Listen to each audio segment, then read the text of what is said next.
Biostat 6611, skills for the rest of your life, bootstraps and probability. It's the bread and butter, baby, what's your jam? Greetings, Bio 6611. We're going to speak a little bit about how we make the bread and make the jam. The good news, we'll be introducing the idea of the sampling distribution of the sample mean and the variance and deriving some of the properties. The better news is that these are topics that are introduced more for our information and understanding of where these statistics are coming from, but aren't so much going to be things that I'm going to actively test you on your midterm or final. However, they are good things to know and think about and be exposed to.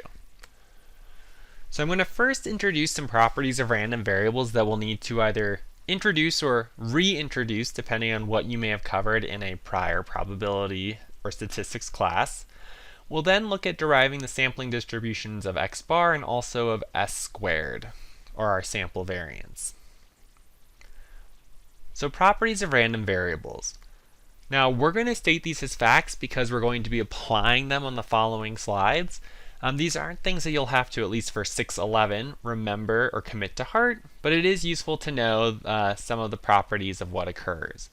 And so here we're going to let a be some constant number or value and x represent a random variable.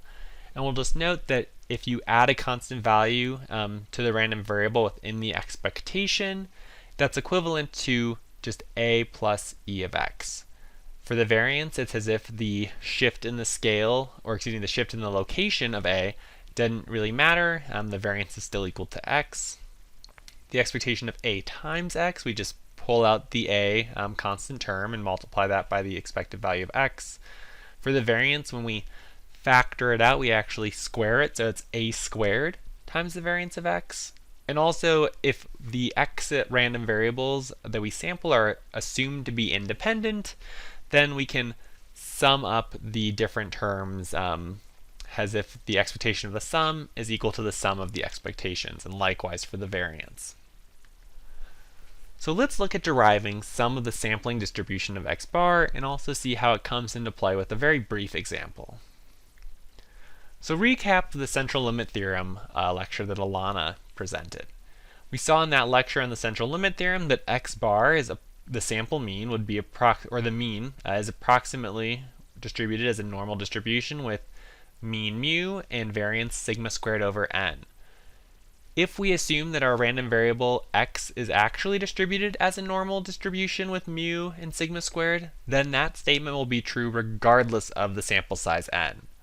However, if x is not normally distributed, then we were still able to state by the central limit theorem that X-bar is going to be approximately normally distributed with the distribution of mean mu, variance sigma squared over n.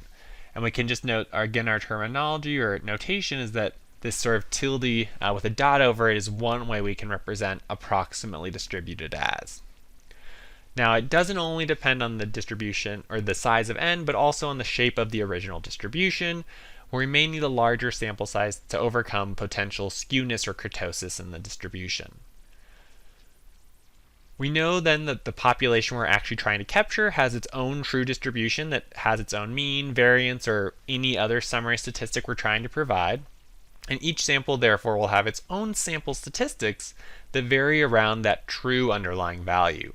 And that with enough repeated samples, we would begin to observe a distribution for the sample statistic.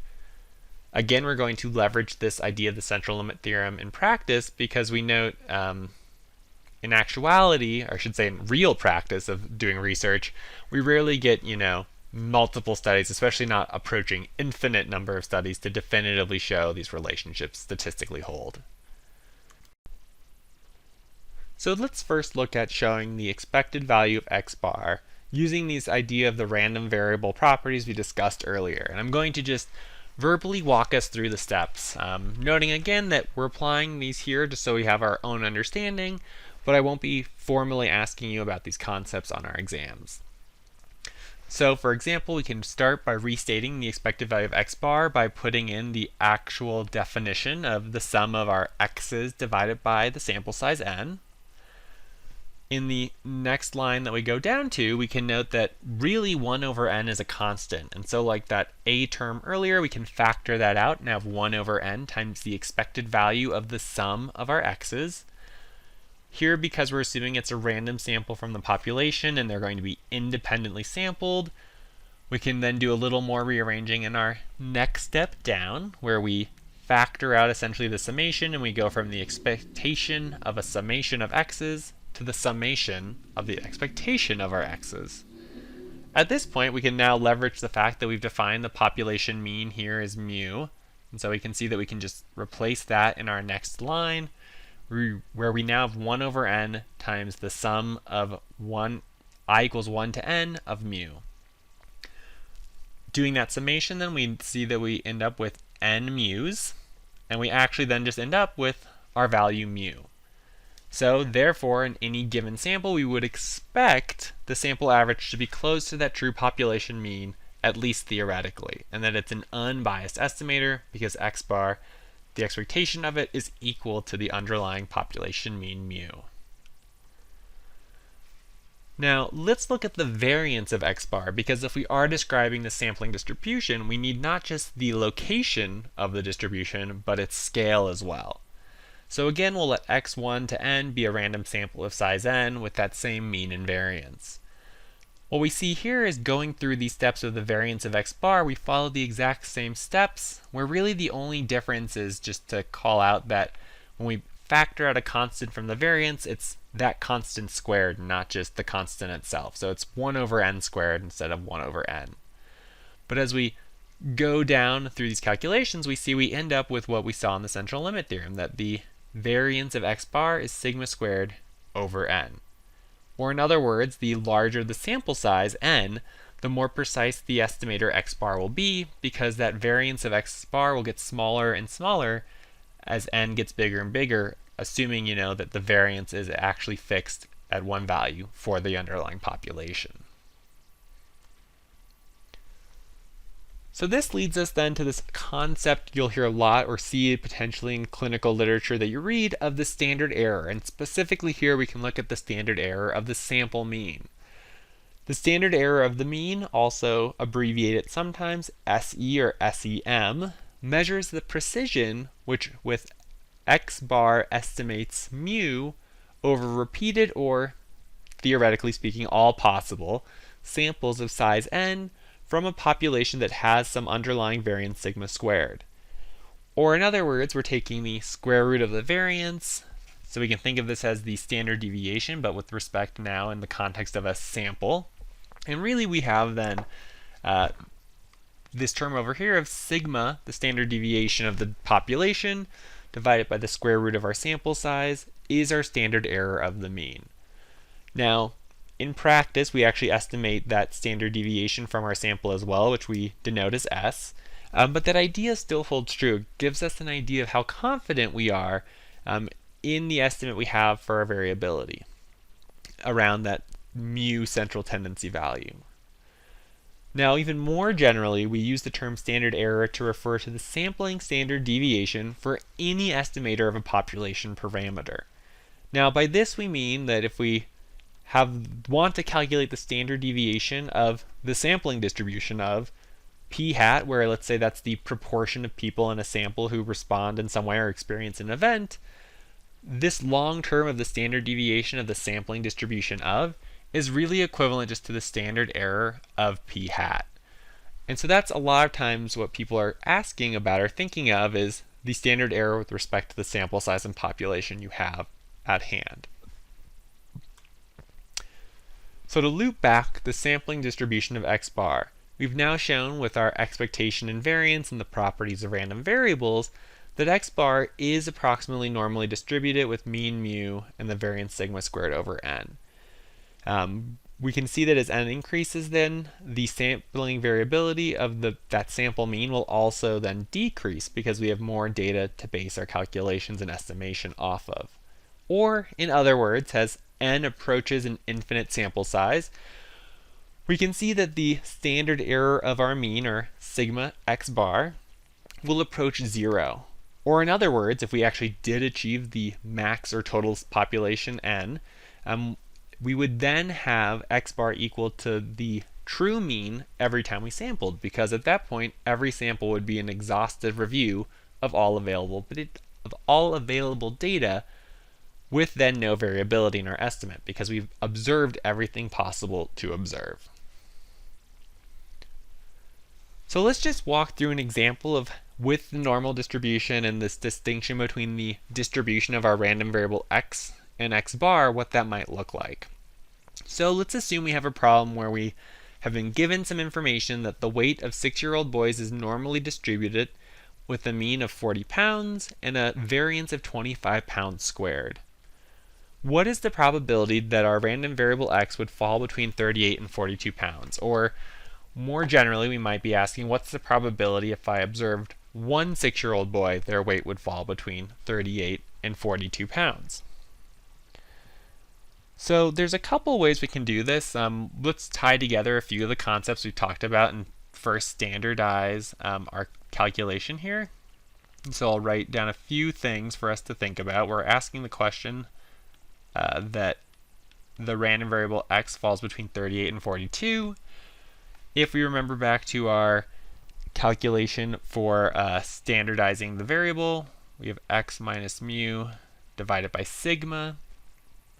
So here we would see that we might have 38 minus the assumed mean of 40 divided by 25 and the square root of that for our standard deviation.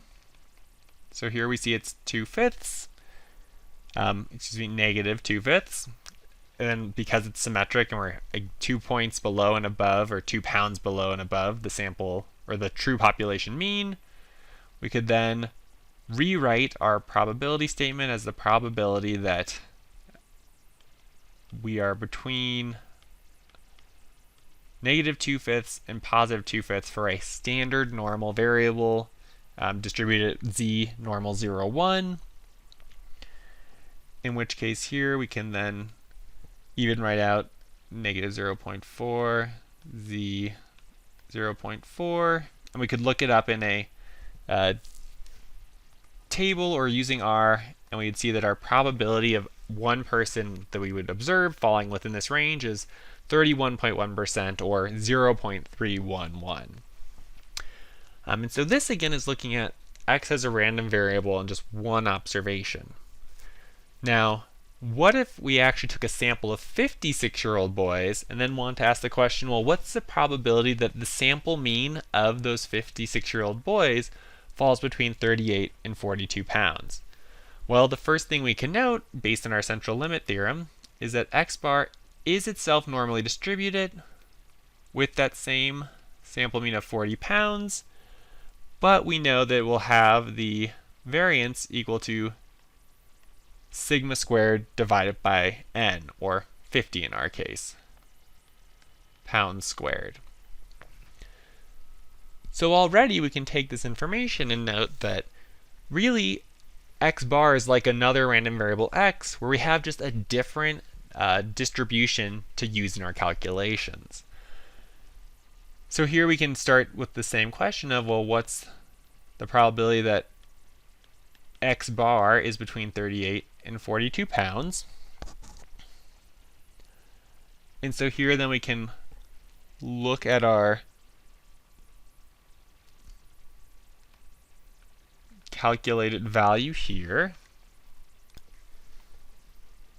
and we can apply the same idea before, where we take z and we want to actually calculate, in this case, x bar minus mu over sigma square root of n, which again reflects the actual application we have here of the central limit theorem, where we would have 38 still minus 40. But now in this case we would have our, maybe we'll start with actually the square root overall of sigma squared divided by 50, just to be a little more complete with what we have above. And then we see we have negative 2, 5 over square root of 50, which we can further reduce that to 5 over square root of 2. And we do some cancellation there, and a rearranging of our terms, we'll see we really have -2 square root of 2 for our z-score calculation, which is equal to -2.828 approximately, just so we have some idea of how extreme that might be. We can rewrite our probability statement then as -2.828 is less than or equal to our z-score less than or equal to positive 2.828, because again we have that symmetric case. And then we can look this up in a table or use the p-norm function in R, where we could say p-norm of 2.828 minus p-norm of -2.828, and we would see that our calculated value should be approximately 0.9953. Or in other words, a significantly higher probability that a sample mean of 50 individuals will fall within 2 pounds plus or minus of the population mean 40 than if we just sample any one 6-year-old individual. So let's briefly introduce the idea of the distribution of S squared as well, or that sampling variance that we have for any sample of size n we collect. So again, let's think in terms of that repeated infinite random sampling we would do from a population of interest, where each sample we can calculate a sample variance. And because it's a random sample, we know that each sample will potentially have a different sampling variance. Now, recall from some previous slides, the theoretical definition of the variance of any random variable x can be represented as our central moment, our second central moment, the expected value of x minus mu squared. So really it's the average value of x minus mu squared over all possible samples we might observe of that sample size n. Now, if we think about the sample mean, an intuitive estimator we would propose potentially for sigma squared, that true population variance might just be to divide the sum of our deviations, x, the observed x's minus the means of our sample, by our sample size n. So here in our little equation here, we have the deviations, xi minus x bar squared, and if we actually talk about the sum of the deviations, we would have that summation there of the deviations. And then again, we're just potentially dividing by the size n. So let's say we did that, and we calculate the expectation here of that proposed estimator of the population variance. What we see here is that we get a solution of n minus 1 over n times the true variance. So what we can tell from this solution is that that itself is not equal to just sigma squared. There's some constant value that we're multiplying it by. So therefore, this actually is not an unbiased estimator of the variance. It's a biased estimator. So it's close, but no cigar. Instead, though, we could actually show that instead of dividing by n, we can divide by n minus 1, and that in fact would be an unbiased estimator. And so here we see that we have the sample variance s squared, which is equal to our xi minus x bar squared, or the observed value minus the sample mean squared, divided by n minus 1, and that will be an unbiased estimator of just our sigma squared for the population variance. Now, of course, nothing can be easy in statistics, especially during this special theory-esque set of slides. Unfortunately, the expectation of the sample standard deviation, just S, is not equal to the population standard deviation. So now we found an unbiased estimator of the variance, but our estimate of the standard deviation is still biased. And this is partially because the square root isn't a simple linear transformation. And we could go through a couple different ways of proving this that aren't especially relevant for 6611 material at least. However, we can at least state now that if we take the expectation of our sample variance squared over n, that will be equal to the population variance divided by n and be unbiased, even if the sample standard deviation divided by the square root of n is not equal just to the population standard deviation divided by square root of n and will be biased. So let's look at the question then analogously to how precisely the sample mean was estimating our true population mean how precisely is the sample variance estimating the population variance? For our purpose today, we're just going to state as a fact that the variance, if we were to work through some calculations in the properties of random variables, the variance of s squared would be equal to 2 times sigma to the 4 divided by n minus 1. Or we would estimate that in practice by replacing the true population standard deviation sigma with s. Likewise, as we saw before with the standard error, that's going to simply be the square root of the variance, even though we know that that will be a biased estimate of the sample standard deviation or the standard error of the variance. These facts derive from the following statement below, where if the individual observations in a sample come from, let's say, a random normal distribution where it's identically and independently distributed, then we could state that the sampling statistic represented by this n minus 1 times the sample standard deviation, or the sample variance, s squared, divided by the true variance of the population, sigma squared, can be written out and be shown to be distributed as a chi-squared distribution with n minus 1 degrees of freedom.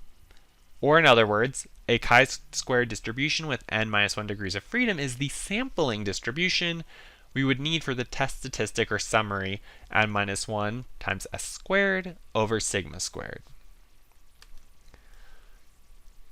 And so let's kind of tie this all together nicely just as a conclusion to our theoretical foray.